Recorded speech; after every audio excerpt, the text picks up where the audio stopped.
Muy buenas tardes. Eh, Continuamos con nuestro estudio de la ética cristiana en el Antiguo Testamento, después de haber dejado hace 8 días clarificado las bases teológicas de la ética cristiana o de la ética teológica, como también la hemos llamado, el desvío moral del hombre. Y nos corresponde entonces hoy hablar de la ética cristiana en el Antiguo Testamento. Ya después de las primeras directrices éticas dadas por Dios en cuanto a lo que el hombre debía hacer en su creación, cuál era el papel del hombre en su creación. Eh, 430 años después de Abraham, eh, padre de la nación de Israel, Dios levanta un hombre llamado Moisés y le entrega eh, el encargo de escribir la ley y los primeros 5 libros de la Biblia. A esos 5 libros de la Biblia los conocemos como el Pentateuco. Son también conocidos como la Torá, y representan para Israel pues la ley positiva, el estatuto de derecho para la nación de Israel. Israel se va a organizar como nación alrededor de las disposiciones de la ley de Moisés. Moisés es el autor de el Génesis, Éxodo, Levítico, Números y Deuteronomio. Esa obra pues la va a realizar durante los 40 años del desierto. Allí va a escribir gran parte de toda su obra, que es el corazón mismo de la nación de Israel, y la manifestación escrita o la revelación escrita de los primeros 5 libros de la Biblia.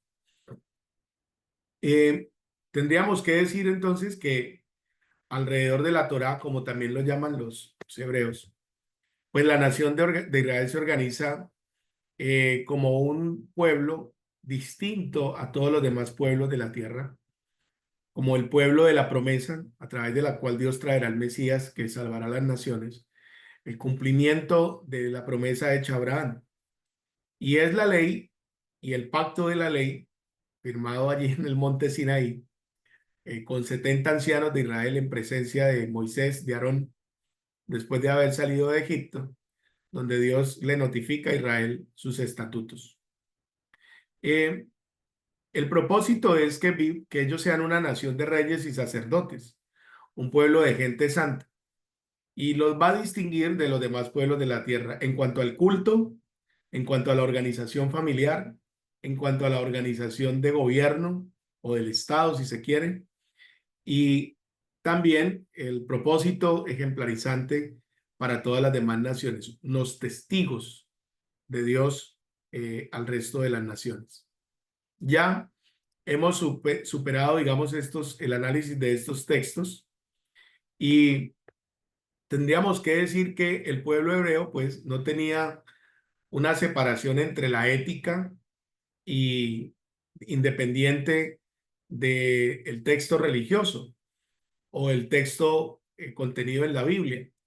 En Levítico se establece que ellos serían un pueblo de gente santa, un pueblo que viviría bajo las normas y bajo el gobierno de Dios, y en su comportamiento será distinto a todos los demás pueblos de la tierra. Eh, Ese carácter justo y ese carácter santo de Dios, de alguna manera, pues también por producto de la relación, se transmite a, a ellos como nación. Eh, si leemos, por ejemplo, el texto de Levíticos 20, perdón, Levíticos 19:2, dice lo siguiente en la palabra de Dios. Habla toda la congregación de los hijos de Israel y diles: santos seréis, porque santo soy yo, Jehová vuestro Dios. O sea que la santidad es algo que es consustancial a la naturaleza de Dios, ya lo habíamos analizado, y un pueblo que entra en relación con él es un pueblo que comienza también a ser apartado. ¿Apartado de qué? Pues de su propia manera de interpretar el mundo, apartado de su propia manera de comportarse, apartado de la cultura, para dar origen a una nueva cultura. En Levíticos 20:26 dice, habéis de serme santos, porque yo Jehová soy santo, y los he apartado de los pueblos para que seáis míos. Entonces no hay una separación, entonces, entre lo que Dios dice en su palabra y el comportamiento de su pueblo.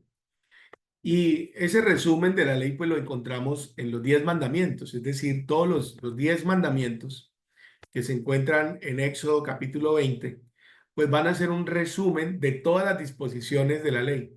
La ley tiene disposiciones sanitarias, la ley tiene disposiciones de culto, la ley tiene disposiciones acerca del orden de cómo uno se puede acercar a Dios, la ley tiene disposiciones de cómo celebrar el matrimonio, la ley tiene disposiciones sobre la administración del hogar, la administración de la economía. Es más, llega a establecer hasta las regulaciones para cuando Israel en algún momento dado piense que necesita tener un rey como las demás naciones de la tierra. Y esas tablas, 2 tablas en las cuales estaban escritos los 10 mandamientos, las primeras pues se quebraron por parte de Moisés cuando después de 40 días se encontró al pueblo adorando un becerro de oro, desenfrenado en la idolatría.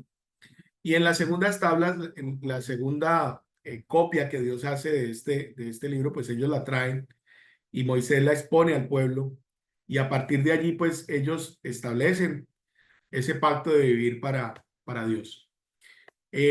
Hay algunos intentos de recopilación, no conocemos directamente cómo estaban escritos, pero algunos autores como W.S. Bruce plantea que es muy probable que la primera tabla haya contenido los primeros 5 mandamientos que están relacionados cómo relacionarse con Dios, el culto a Dios. Este mandamiento será después resumido por el Señor como amarás al Señor tu Dios con toda tu mente, con toda tu fuerza, con toda tu corazón, con toda tu alma. Ese es el primer y más grande mandamiento.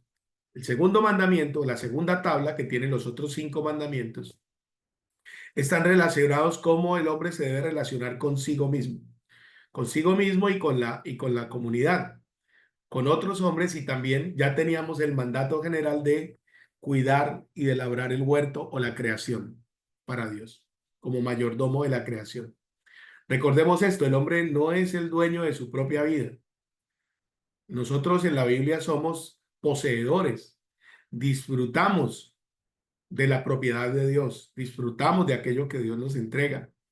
Entonces el poseedor tiene el uso y el goce de la cosa, pero no es el titular de derecho de dominio.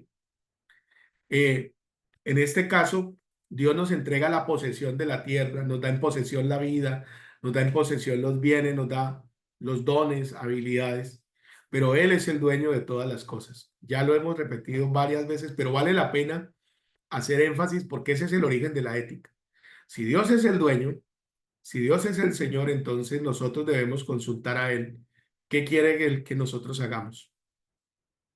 Entonces, esos mandamientos los podemos mirar eh, en esa relación de Dios y la ética o el comportamiento del pueblo y el comportamiento individual, pues está regulado de esa manera. Lo primero que Dios les dice es que no debe haber otros dioses. Eh, la base de este mandato es que pues no podemos adorar nada de lo que está en el cielo, nada de lo que está en la tierra, porque no hay otro que sea como Él, porque Él es santo. Él es el autoexistente, Él es el gran yo soy. Él es el que no depende de nada ni de nadie para existir. Entonces, el hombre termina adorando a lo que termina pareciéndose a lo que adora. Entonces nosotros necesitamos mirar muy bien cuál es el Dios que adoramos. De hecho, a la gente le encanta hacer imágenes de Dios porque pueden reducir a Dios a su expresión.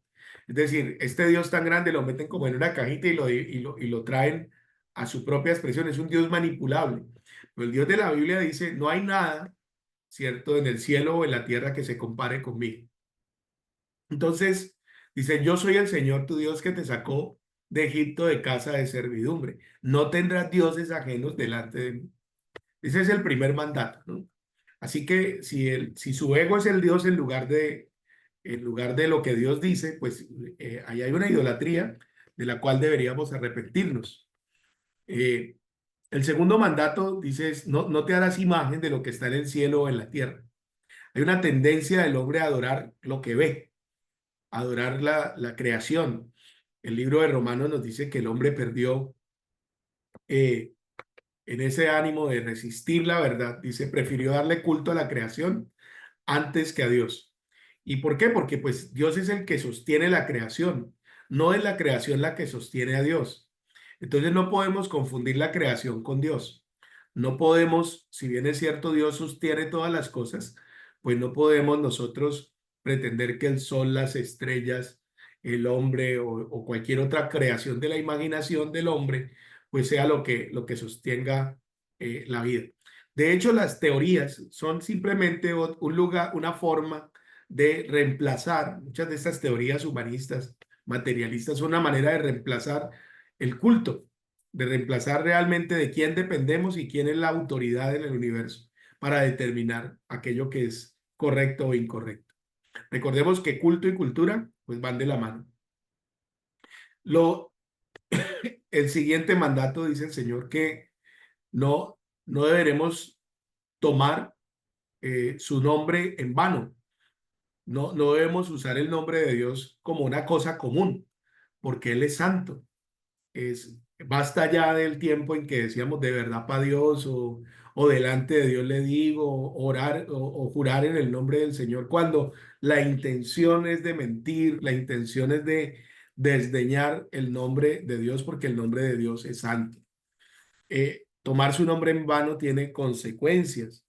No podemos pasar por alto la santidad de Dios. A la mención del nombre del Señor, dice la Biblia, la tierra tiembla. El monte Sinaí humeaba. Cuando Jesús fue arrestado por la guardia romana, por la guardia del templo, le preguntaron en el Evangelio de Juan, dice, ¿a quién buscan ustedes? Pues a Jesús, el Nazareno. Y dijo Jesús, yo soy. La Biblia dice que cuando Jesús dijo yo soy, todos ellos cayeron a tierra. Entonces, ante la mención del nombre del Señor, nosotros debemos guardar respeto y reverencia. Debemos honrar. Si el nombre del Señor no es sagrado para nosotros, pues nada lo es, porque Él es el gran yo soy tu sustentador, yo soy tu rescatador, yo soy tu sanador, yo soy tu salvador, yo soy tu rey, yo soy tu proveedor, yo soy eh, yo soy el que te santifica. Mejor dicho, combine todo el yo soy, entonces usted no puede tomar el nombre del Señor de cualquier manera. Y debemos enseñarlo así. El, si uno no respeta a Dios, pues ¿qué va a respetar a padre y a madre? Si uno no respeta a Dios, es como aquel juez de la parábola de la viuda y el juez injusto en Lucas 18, dice que había un juez que no tenía miedo, que no tenía temor de Dios ni de hombre. Imagínense ustedes lo terrible que debe haber sido este señor. Eh, el siguiente mandato es que debemos santificar el día de reposo. Aún en el descanso, Dios es el centro. Aún en el día en que no trabajamos, en el día en que estamos reposando, pues no es un día creado para mi propio deleite. En ese día debo también honrar a Dios, porque Dios hizo la creación, terminó el sexto día y el séptimo reposó, porque nuestro reposo está en Él. Debemos reconocer que en el día de reposo, Él es el que nos da la fuerza, Él es el que nos da el alimento. Debemos venir a Él con un corazón y una actitud agradecida, ¿sí? No es el día de la borrachera, no es el día del paseo, no es el día del fútbol, no es el día de eso. Pues, todo eso será lícito hacerlo sin perder de vista que ese día tiene como propósito enseñar nuestra devoción a Dios, vivir para Dios, ser agradecidos con Dios. Lo siguiente dice, honrarás entonces, honra a tu padre y a tu madre, que es la primera autoridad delegada que uno encuentra. Entonces, es como Dios nos dice, respeta mi autoridad. ¿Dónde? En la vida de tu papá, en la vida de tu mamá. El respeto, la honra es algo que siempre deberemos a nuestros padres. Es probable que si nos piden que hagamos algo que sea contrario a la voluntad de Dios, contrario incluso a la ley de los hombres que recoge los principios de la palabra de Dios, pues no estaremos obligados a obedecer un mandato impío, pero siempre estaremos sujetos en el sentido de que debemos respetarlos, debemos honrarlos. Y en otros casos deberemos entonces no solamente respeto, sino obediencia. Y no solamente respeto y obediencia, sino también cuidado, que es otra expresión de la honra. Entonces, porque si uno no respeta al papá y a la mamá, ¿quién ve? Pues mucho menos va a respetar a un Dios que no ve, ¿sí? La Biblia dice que si no amamos al hombre al que vemos, pues, ¿cómo vamos a poder amar a Dios a quien no hemos visto? Entonces, esos primeros 5 mandamientos es el marco ético en el cual se mueve nuestra relación con el Señor. Sigue siendo hoy para nosotros claro. En Cristo Jesús, aunque Dios se hizo hombre y vimos su gloria como la del unigénito, pues no podemos hacer representaciones de Jesús, porque pues, Jesús está vivo. Jesús está a la diestra del Padre. Jesús está ahora morando en el corazón de los creyentes. Por lo tanto, es necesario que le adoremos en espíritu y en verdad, porque tales adoradores es necesario que lo adoren. Lo adoramos también en la obediencia. El que tiene mis mandamientos y los guarda, ese es el que me ama. Y el que me ama será amado por mi Padre y yo me manifestaré a él. Adoramos a Jesús en siendo sus discípulos. Dice, ustedes serán mis discípulos y ustedes me darán testimonio hasta lo último de la tierra. Porque adoración implica sujeción, implica sujeto a, en obediencia, destinado a.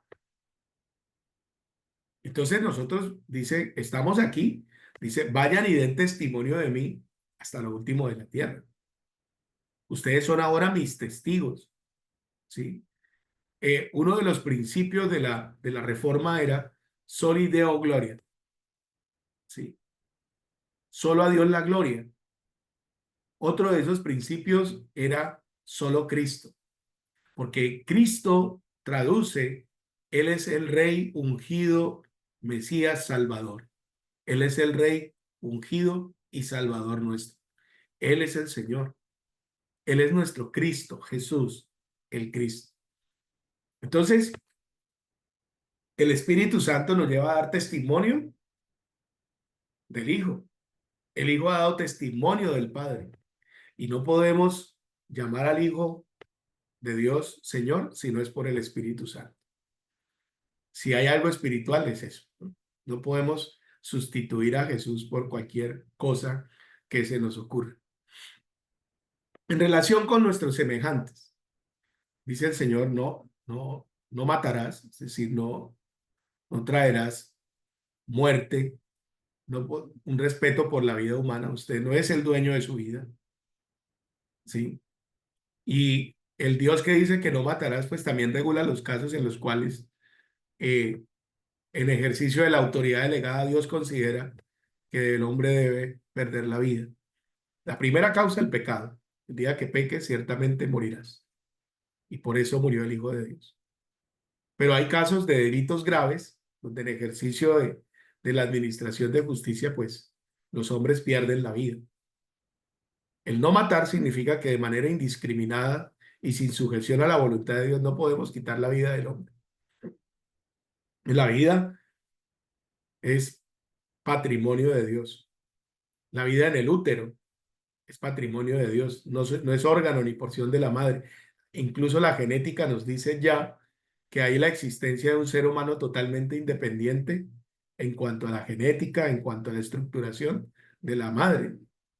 El óvulo es parte de la madre, pero cuando el óvulo es fecundado, allí hay una vida totalmente independiente. Más allá de todas las razones de orden jurídico y todo esto, pues la vida es algo que le pertenece a Dios. No podemos tampoco, en ánimo de una supuesta compasión, tomar la vida también del otro. El suicidio no es el camino que Dios nos ha dejado, eh, y menos el suicidio asistido, como le llamamos hoy a la eutanasia. La buena muerte, eutanasia, buena, thanatos, muerte, es la muerte de los que mueren en Cristo. Dice, bienaventurados los que mueren en el Señor, porque sus obras les acompañan. ¿Sí? El siguiente es el respeto a la institución del matrimonio. El matrimonio instaurado desde Génesis 2:18 en adelante. Por tanto, dejará el hombre a su padre y a su madre, se unirá a su mujer y llegarán a ser una sola carne. Y estaban ambos juntos, dice, y no se avergonzaban.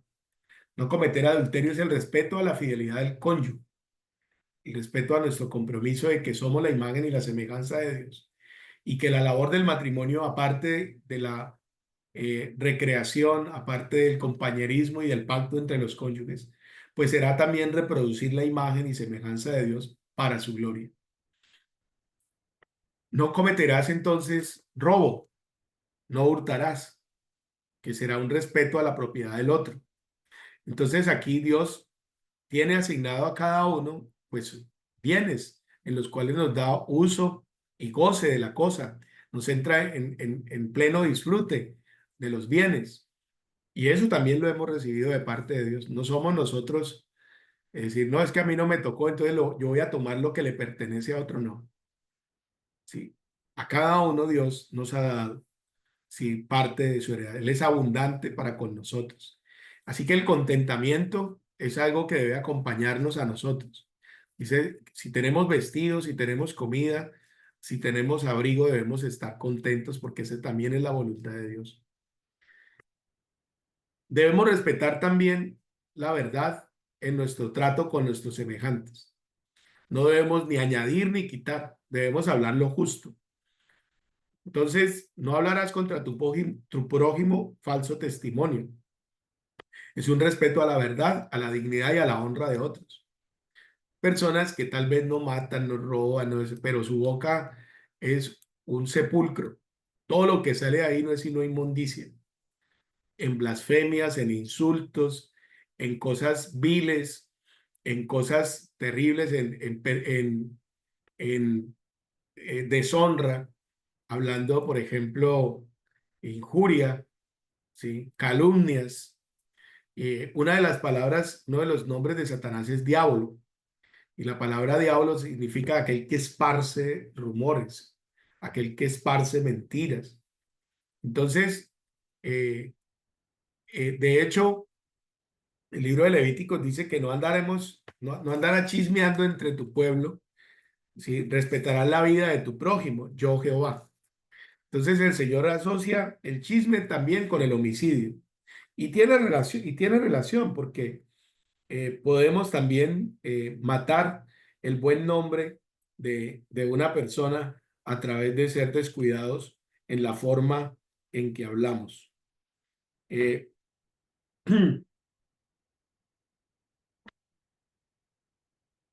Levítico 19:16 dice, no andarás chismeando entre tu pueblo, no atentarás contra la vida de tu prójimo, yo Jehová. Y termina el mandamiento diciéndonos que no deberíamos codiciar nada de nadie, pues Dios a cada uno nos ha dado una heredad. Dice eh, Éxodo capítulo 20, hablando de este mandato, del verso 17, dice, no codiciarás la casa de tu prójimo, no codiciarás la mujer de tu prójimo, ni su siervo, ni su criada, ni su buey, ni su asno, ni cosa alguna de tu prójimo. Hay personas que no disfrutan de todos los talentos y bienes que Dios les ha dado por andar codiciando lo que no les pertenece, lo que Dios no les ha asignado. Entonces la codicia fue lo que mató a Adán y a Eva, ¿no? Porque codiciando ser iguales a Dios, eh, comieron del fruto. Allí entonces tenemos nuestro mandato ético. Sigue estando vigente. En el Nuevo Testamento dice que la ley, todo esto se resume en dos mandamientos.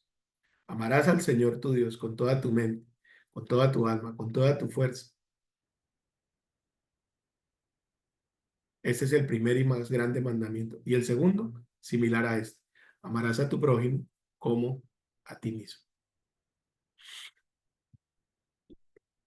Después de la ley de Moisés, pues tenemos los profetas. Toda la actividad profética, pues va a girar en torno de hacer volver el pueblo de Dios al primer y grande mandamiento o al segundo. Toda la denuncia de los profetas es, hemos pecado porque hemos abandonado a Dios y su culto, o hemos cometido injusticia contra nuestro prójimo. Ese es el tema, digamos, de los profetas. Los profetas siempre estarán llamando al pueblo a volver a Dios. El proceso, pues, es a través de un mensaje que anuncia la autoridad de parte de Dios. Dice, así ha dicho Jehová, así dice el Señor. Hay una denuncia, hay un llamado, hay una advertencia que se expresa a través del juicio de Dios y una recompensa. ¿Cuáles fueron los temas de los profetas? Bueno, muchos de ellos abarcaron el tema de la adoración. A veces el pueblo estaba en una adoración idolátrica. Otras veces el culto. El pueblo llevaba lo que estaba torcido, lo que era robado, lo que era dañado para ofrecérselo a Dios. Otras veces era el trato con los semejantes. Ese concepto marxista de la justicia social no es el mismo del cual habla la Biblia. La Biblia habla de la justicia con mi prójimo, como una expresión del amor que le debo al prójimo. Amarás a tu prójimo como a ti mismo, que es un mandamiento que ya estaba en el libro de Levítico. Entonces, Dios se cuida y Dios nos exhorta a tener cuidado de la viuda, del huérfano, de los extranjeros. Dios, él, a través del mensaje de los profetas, denuncia la infidelidad de los descendientes de las viudas y que las han dejado abandonados, de los padres que han abandonado a sus hijos o de aquellos que han quedado sin la protección de sus padres por la muerte y cuyos familiares se han desentendido de su cuidado. El maltrato hacia los extranjeros, dice, tendrás cuidado del extranjero y lo amarás, porque a extranjero también fuiste tú en Egipto. No significa que el extranjero va a venir a hacer lo que quiere, sino que le impondremos también que obedezca la misma regla en la cual nosotros vivimos, el trabajo, la honra, la fidelidad. Si no, pues no podrá habitar tampoco entre nosotros. Que los esposos amen a sus esposas, que las esposas respeten y amen a sus maridos, que los hijos honren a sus padres. Todos esos son los tratados de los profetas. Que los gobernantes sean justos y ejerzan su gobierno a la luz de las disposiciones del mandamiento de Dios. Y que los gobernados también honren y respeten a sus autoridades. Que la economía, que la administración de la justicia, que la expedición de las leyes, que el manejo de la cosa pública, que la defensa y la seguridad del Estado, de las comunidades, pues sean hechas desde los mandatos de la justicia de Dios. Pueden revisar todos los profetas y estos serán los temas de los profetas. Los profetas siguen estando vigentes hoy en nuestra sociedad, no porque el progresismo o las tendencias de izquierda o derecha lo establecen, sino que es el mandato de Dios para con nosotros. Los profetas no solamente están mirando a Israel, los profetas tienen una visión global. Están pensando en que Dios juzgará a la nación de Israel, Dios juzgará también a la iglesia, pero todas las naciones de la tierra vendrán al señorío de Cristo. Toda la profecía proclama que la tierra está llena y será llena de la gloria del Señor, como las aguas cubren la mar. Entonces no se trata simplemente de un mensaje para un determinado grupo específico de personas. Es el anhelo de la justicia de Dios, una ética universal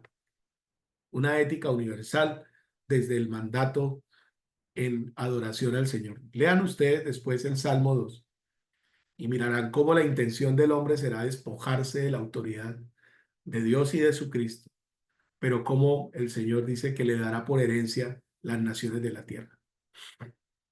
Hay varios ejemplos en los profetas, ustedes podrán encontrarlos.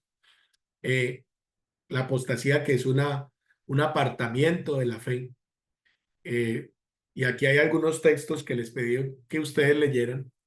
En Isaías 59:13, por ejemplo, voy a leerlo aquí para hacer un uso de la cita. Espero que ustedes lo hayan leído, los demás textos que están allí eh, señalados. Dice lo siguiente.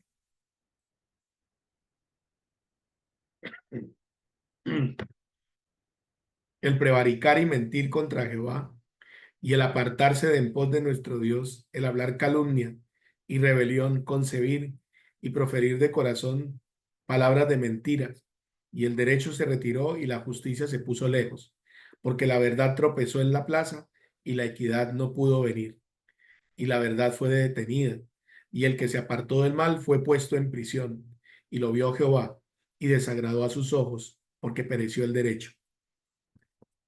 Nada más vigente que esto. Hoy tenemos pedófilos que salen libres de sus delitos y hombres y mujeres de Dios fieles a Dios en la cárcel porque no reconocen que la mentira es verdad como se les quiere imponer. Bien, esa infidelidad se mira también en los sacrificios a dioses ajenos, en el culto a imágenes idolátricas, en el seguimiento de costumbres extranjeras, entre otros.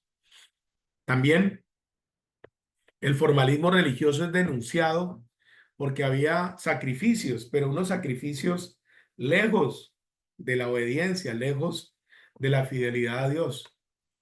Y entonces, profetas como Amós dicen: quiten de mí todos esos salmos, quiten de mí sus canciones, no puedo soportar sus convocaciones solemnes, sus fiestas solemnes, pero corra el derecho y corra la justicia como un río, entonces yo lo recibiré.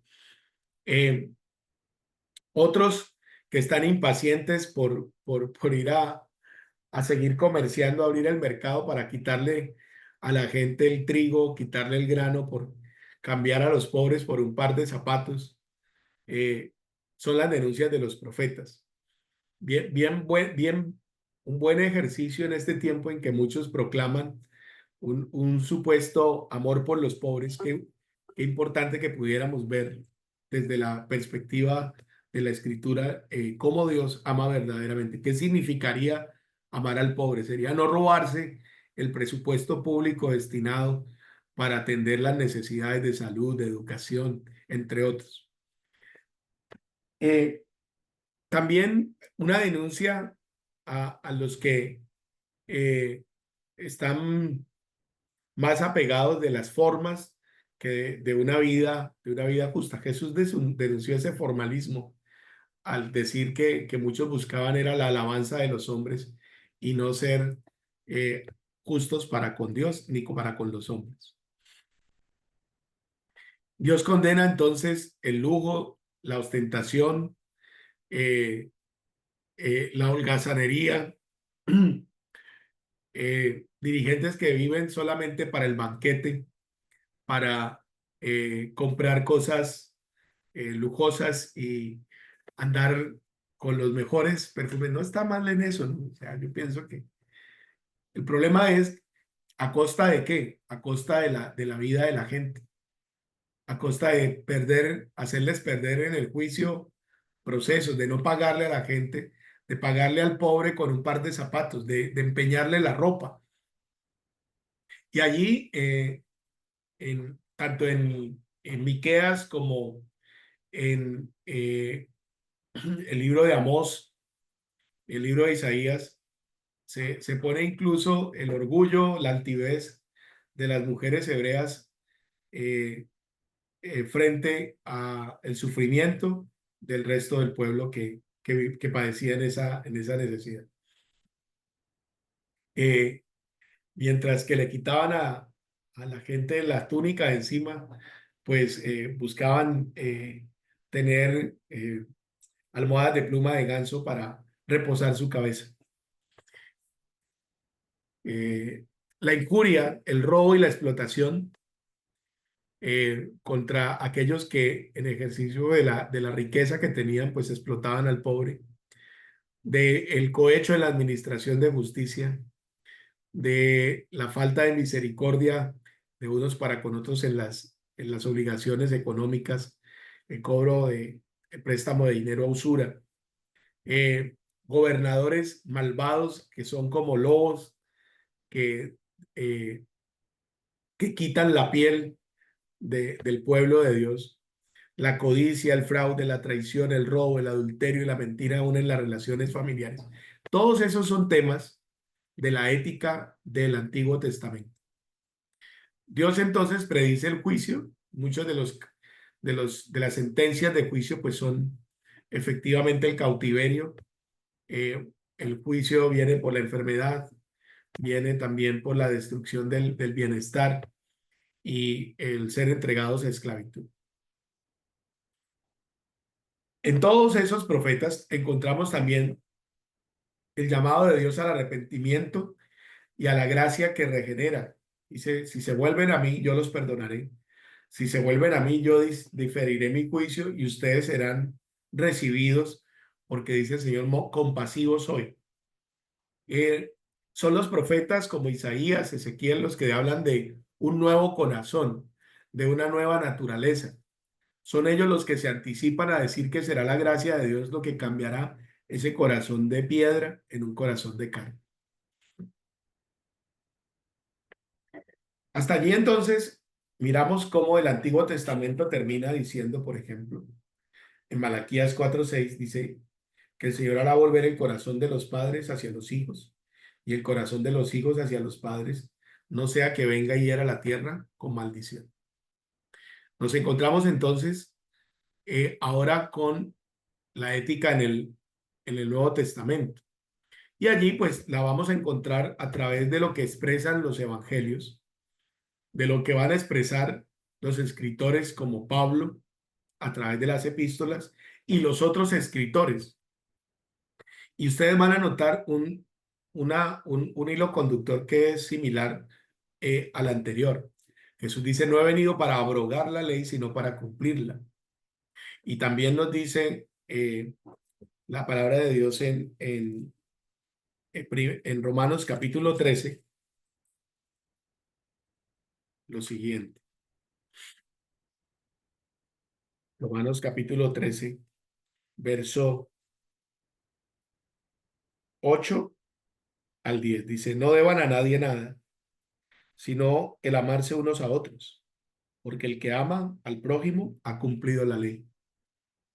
Porque no adulterarás, no matarás, no hurtarás, no dirás falso testimonio, no codiciarás. Y cualquier otro mandamiento en esta sentencia se resume. Amarás a tu prójimo como a ti mismo. El amor no hace mal al prójimo. Así que el cumplimiento de la ley es el amor. Notarán ustedes entonces que la ética nace del carácter de Dios porque Dios es amor. Nace del carácter de Dios porque Dios es justo. Nace del carácter de Dios porque Dios es soberano.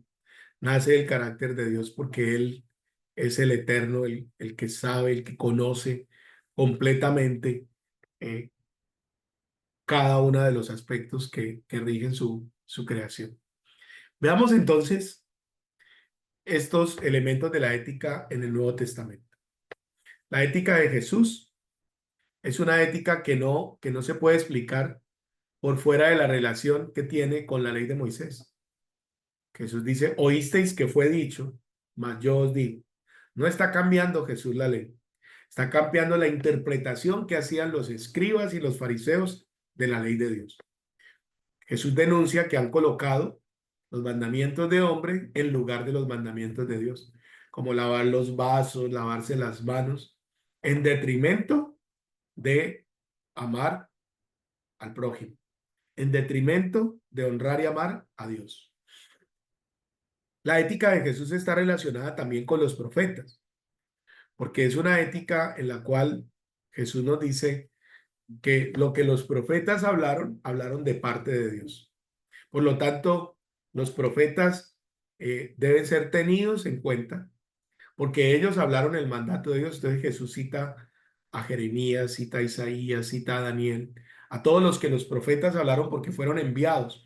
De hecho, algunas de sus parábolas eh, manifiestan a los profetas como los siervos. Dice que un padre de familia plantó una viña, la cercó, la cultivó, la labró, luego la entregó eh, a sus arrendadores para que la cuidaran y pasado el tiempo mandó por los frutos de la viña. Entonces dice que a los siervos que Dios enviaba, que el padre, perdón, enviaba, el dueño de la viña, algunos afrentaron, a otros apedrearon y a otros mataron. Por último dice, enviaré a mi hijo. Y cuando vieron que venía el hijo, dijeron, allí viene el heredero, matémosle y quedémonos con la viña. Entonces Jesús dice que los profetas son todos esos siervos que fueron enviados antes. Y ahora el Hijo ha venido y al Hijo pues lo colgaron en el madero. Solo que la mala noticia es que al tercer día resucitó entre los muertos y vendrá por segunda vez para tomar el señorío pleno de todo cuanto el Padre ha creado por medio de él y para él. Eh, lo que Jesús nos dice entonces es que la ética, pues, o nuestra vida ética nace de un corazón que ama a Dios, de un hombre que ha nacido de nuevo, de aquel que ha anhelado y amado el día en que la justicia de Dios se revele. Y está expresado a través de las bienaventuranzas. Es una ética que alcanza a todos los hombres, no solamente a los de Israel. Jesús tuvo compasión también con los extranjeros. Jesús recibió también a aquellos que eran tenidos como parias, separados en la sociedad. A todos les llama al arrepentimiento. El Evangelio de Mateo dice que primeramente envió a los discípulos a las ovejas perdidas de la casa de Israel. Pero dice, tengo otras ovejas a las cuales también he sido enviado. Y luego dice entonces, en Mateo capítulo 28, dice que ya no solamente los envió a Israel, se vayan a Jerusalén, a Judea, a Samaria y hasta lo último de la tierra y hagan discípulos. Es la misma eh, mandato que tenemos en Lucas. En Lucas tenemos capítulo 10, el Evangelio. Eh, este Evangelio del reino que trae esta nueva vida, que trae la vida eterna, que trae el nuevo nacimiento, debe ser anunciado a las ovejas perdidas de Israel y debe ser enviado hasta lo último de la tierra. Entonces, es una ética que está nacida en la espiritualidad, porque viene como fruto del Espíritu Santo. Dice que la letra mata, pero el Espíritu da vida. Entonces la Biblia nos dice que eres el Espíritu Santo morando en nosotros, el que produce el amor, el que produce el gozo, el que produce la templanza, el que produce la vida de fe, el que produce la pureza, el que produce la valentía. Dice, ustedes no podrán ir a hacer nada de eso sin que hayan recibido al Espíritu Santo. Por lo tanto, entonces, vivir bajo la ética de Jesús es vivir bajo el fruto del Espíritu Santo. Jesús dice a los discípulos, no se vayan hasta que reciban la promesa del Padre. El Espíritu Santo los va a guiar a la verdad. El Espíritu Santo les recordará todo lo que yo les he dicho. El Espíritu Santo les dará discernimiento. El Espíritu Santo los capacitará para poder ir y hacer todo aquello que yo les he enviado. Es respetuosa, una ética respetuosa de la dignidad de las mujeres, de la dignidad de los niños. En varios momentos vemos a Jesús atendiendo el llamado de las mujeres. La viuda de Naín, la mujer sirofenicia, María Magdalena, María la madre de Jesús, las hermanas de Jesús, las mujeres que servían al Señor, Marta y María, María sentada a los pies de Jesús como los discípulos. Allí vemos entonces eh, la sanidad de la mujer del flujo de sangre, una ética que respeta, que honra, que ama profundamente la imagen y la semejanza de Dios en la mujer. Un profundo respeto por los niños. Dejen que los niños vengan a mí. Y poniendo las manos sobre ellos, los bendecía. Las viudas, los pobres, los desamparados, aquellos que venían con un corazón genuino en el arrepentimiento. Entonces, tendremos pues usted objeto de su reflexión, allí estará explicado, digamos, esto que acabo de mencionarles, ¿no? También como el Señor nos habla de ser proactivos en el dar. de no buscar nuestra propia venganza, de no buscar nuestra propia justicia. Y a través de ese testimonio, pues, operar por encima de los mandatos del presente siglo, una ética basada en la autopreservación y en el culto del yo. Eh, Dios nos llama siempre y nos dice que el centro del problema está en el espíritu, está en el corazón del hombre. Dice, porque es de allí del corazón del hombre, de donde vienen los malos pensamientos, donde vienen las blasfemias, donde viene la envidia, donde viene la insensatez, de donde viene toda especie de mal, no de comer con las manos sucias. Luego aparece otro de los grandes escritores de la Biblia, el apóstol Pablo, a través de sus epístolas también. Ustedes van a encontrar una primera parte que habla de la doctrina y la segunda parte que nos va a hablar de la aplicación práctica de la doctrina. Entonces, en esa ética, ustedes van a encontrar una serie de disposiciones en que encontramos, producto de haber nacido de nuevo, producto de la relación que tenemos ahora con Cristo, unos comportamientos que son naturales a esa nueva naturaleza. Pablo nos habla de ser, dice, de modo que si alguno está en Cristo, nueva criatura es. Si alguno es un verdadero creyente, pues de su corazón, ¿cierto? Brotará eh, un espíritu de gracia, un espíritu de amor, de misericordia para con el otro. Estará entendiendo que ha sido lavado de sus pecados y que la vida nueva implica entonces que mantenga en esa comunión permanente, que ya no es que su cuerpo ya no es templo de los utilizado para el culto pagano, sino que ahora es templo del Espíritu Santo. Entonces la ética paulina es más teológica que humanista. Está buscando siempre que haya una concordancia entre la creencia o la fe, la convicción y el estilo de vida. Creo que cuando miremos las cartas podremos mirar este aspecto más significativo. Mm,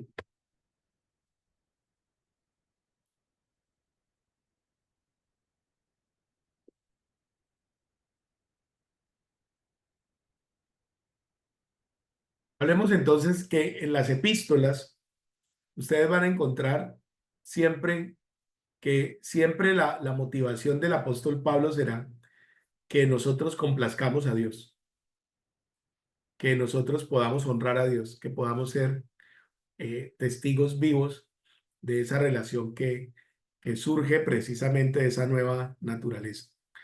También esa ética estará motivada a través del testimonio del Evangelio, que el Evangelio es el que tiene el poder y la capacidad de cambiar al hombre, de renovarlo, que el Evangelio es el regalo de Dios, que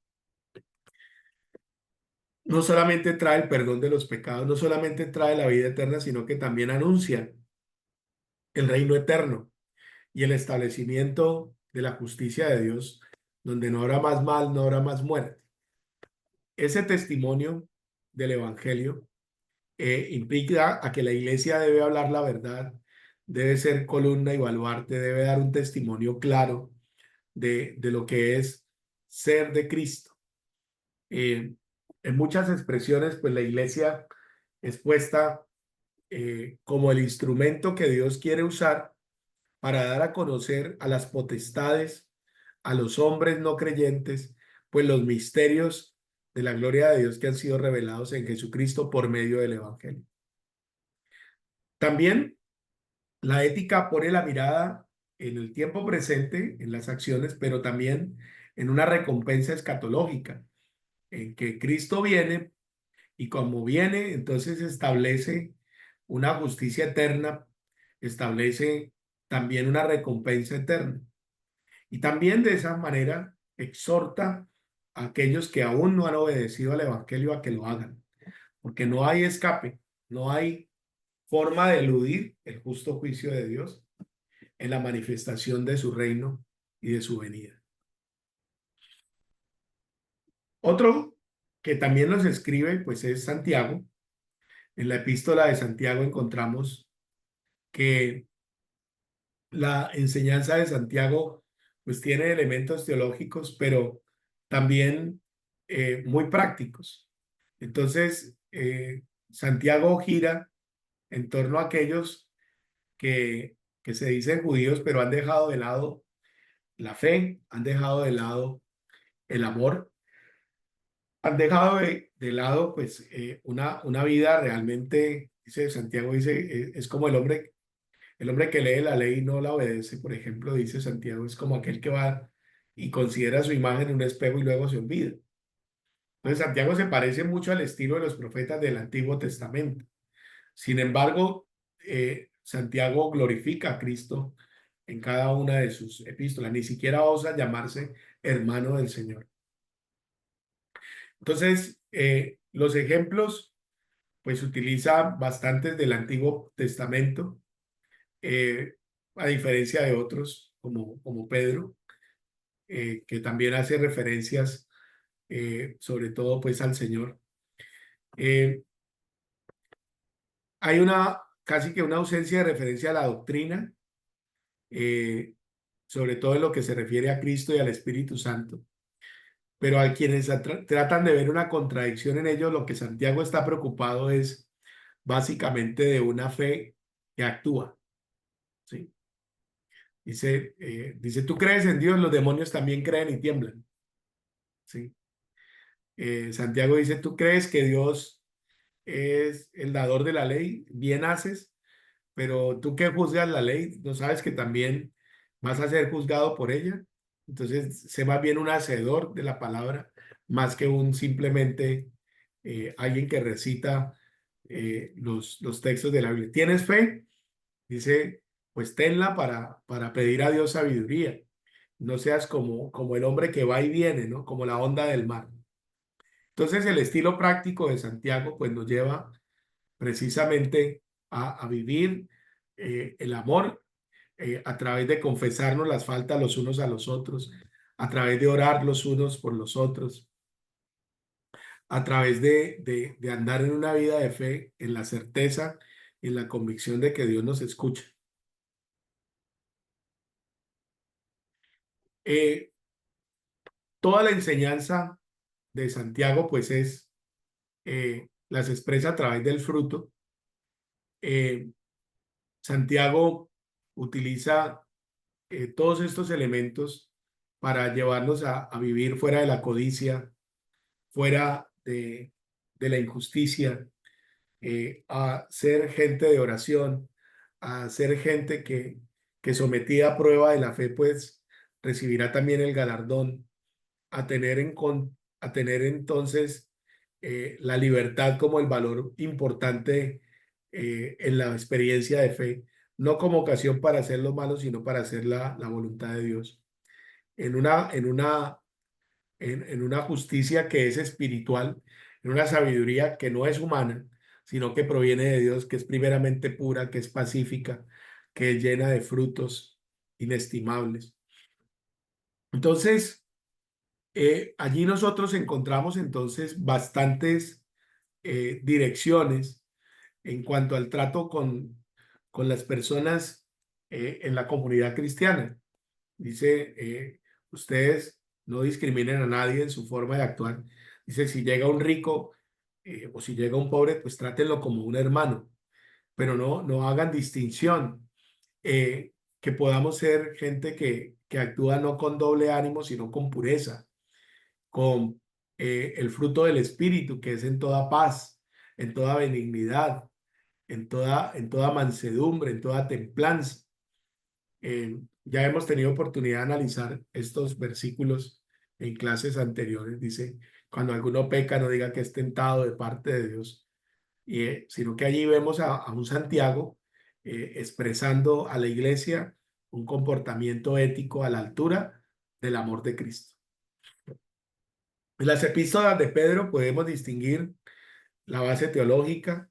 Siempre Pedro estará llamando la atención a la obra del Padre y cómo la obra del Padre se manifestó a través del Hijo, cómo ese testimonio nos llama ahora elegidos, santos, nacidos de una simiente incorruptible, que somos llamados a obedecer a Dios porque ahora somos llamados hijos de Dios. Cristo nos ha dado ejemplo en su vida, en sus padecimientos, y también en su muerte y en su resurrección, que recibiremos recompensa en la venida de Cristo y de su reino. Por lo tanto, debemos ser fieles y estar atentos también a la obediencia. También una advertencia clara para todos aquellos que se oponen al Evangelio o viven por fuera de la voluntad de Dios expresada en él. Eh, Podemos agradar a Dios por la ayuda del Espíritu Santo, quien va a desarrollar y produce en nosotros virtudes como la fe, la esperanza, el amor. Pedro habla fuertemente de una actitud, de un corazón compasivo, de un corazón humilde, para sujetarnos a Dios, para resistir al diablo, para sujetarnos también en obediencia a las autoridades en la iglesia, honrar a Dios y también honrar al Rey, de una preocupación por, por, por el celo y la vigilancia de que no estemos nosotros pues volviendo a las formas o el estilo de vida anterior a nuestra conversión.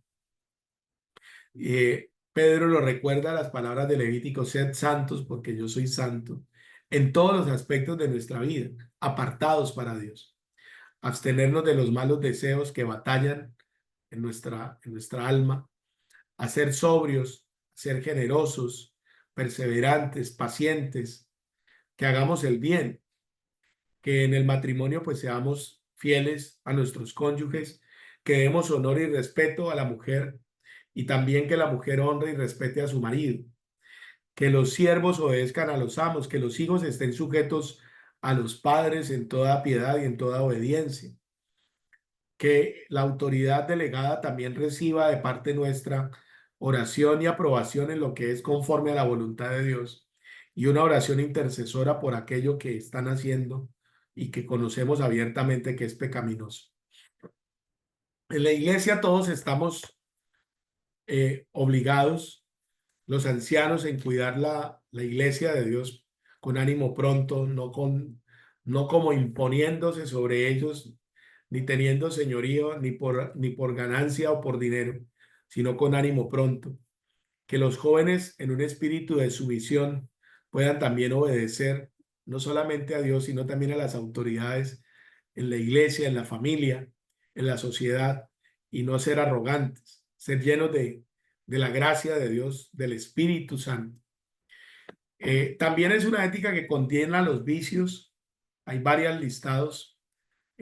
El uso de una lengua que habla lo malo, una propensión a satisfacer los deseos de la carne o la actividad criminal entremetiéndose en delitos o en cosas que no conviene a santos.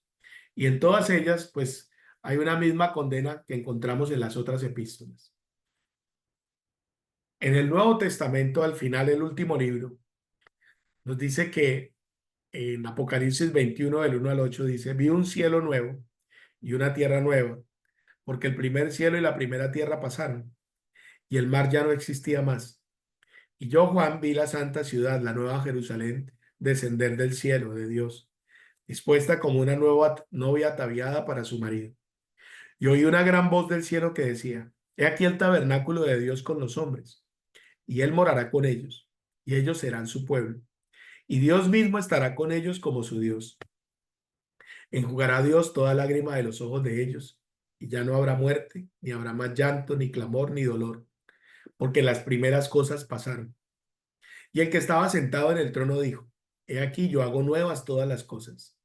Y me dijo: escribe, porque estas palabras son fieles y verdaderas. Y me dijo: hecho está, yo soy el alfa y la omega, el principio y el fin. Al que tuviere sed, yo le daré gratuitamente de la fuente del agua de la vida. El que venciere heredará todas estas cosas, y yo seré su Dios y él será mi hijo. Pero los cobardes e incrédulos, los abominables y homicidas, los fornicarios y hechiceros, los idólatras y todos los mentirosos tendrán su parte en el lago que arde con fuego y azufre, que es la muerte segunda. En el cielo nuevo y en la nueva tierra, la ética será la ética de Cristo, la ética del Padre, la expresión del amor de Dios por su pueblo y la expresión de un pueblo que ama a Dios por encima de todas las cosas. Así que no nos equivoquemos. Estamos viviendo tiempos en los cuales será necesario mirar a Dios, depender del Espíritu Santo para hacer su voluntad y que el fruto del Espíritu, que es amor, nos permita amar a Dios y amar al prójimo por encima de todas las cosas. Que Dios nos conceda entonces esta bienaventuranza. Dice, bienaventurados los que lavan sus ropas para tener derecho al árbol de la vida, para entrar por las puertas de la ciudad. Mas los perros estarán afuera y los hechiceros, los fornicarios, los homicidas, los idólatras y todo aquel que ama y hace mentira. Que el Señor los bendiga, que el Señor nos conceda poder vivir a la altura de lo que ha sido el fruto del sacrificio de su amado Hijo por nosotros. Vamos entonces a tener nuestro tiempo de preguntas y respuestas, los últimos comentarios y cerraremos entonces ya nuestro curso de ética cristiana. Que Dios los bendiga y nos vemos en la siguiente hora en nuestro periodo de preguntas y respuestas.